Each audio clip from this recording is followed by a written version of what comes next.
আসসালামু আলাইকুম রহমতুল্লাহ। Premium bricks and টাইলসের পক্ষ থেকে আপনাদেরকে সবাইকে শুভেচ্ছা। আমাদের নতুন আরেকটি প্রজেক্টে, আমাদের এই প্রজেক্টটি সাভার দেখছেন কত সুন্দরভাবে এটার কাজ চলমান, এবং এটা 1 ফিট উপরে আমরা রেডি ওয়ালগুলো বসানো হয়েছে, নিচে খালি থাকবে।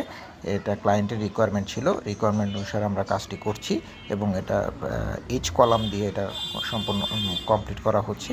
এইচ কলামগুলো নিচে ঢালাই দিয়ে একদিন রেখে দিয়ে এরপরে আমরা মাটি দিয়ে এটাকে পূরণ করে দিব। কত সুন্দরভাবে ঢালাই দিয়ে এটাকে রেখে দেওয়া হয়েছে এটা কিউরিংয়ের জন্য। তারপর আমরা এটাকে মাটি দিয়ে পূরণ করে এর পরের দিন থেকে আমরা এখানে আবার রেডি ওয়ালগুলো সেট করা শুরু করব। এখানে সুন্দর করে নির্দিষ্ট দূরে দূরে এক একটা বসানো আছে। জাস্ট এর পরের দিন থেকে আমরা এখানে রেডি ওয়ালগুলো সেট করে দিতে থাকবো, আমাদের বাউন্ডারি ওয়াল কমপ্লিট হয়ে যাবে। এটা খুব দ্রুত এবং খুব কম সাশ্রয়ী মূল্যে এটা করা যায়। ধন্যবাদ।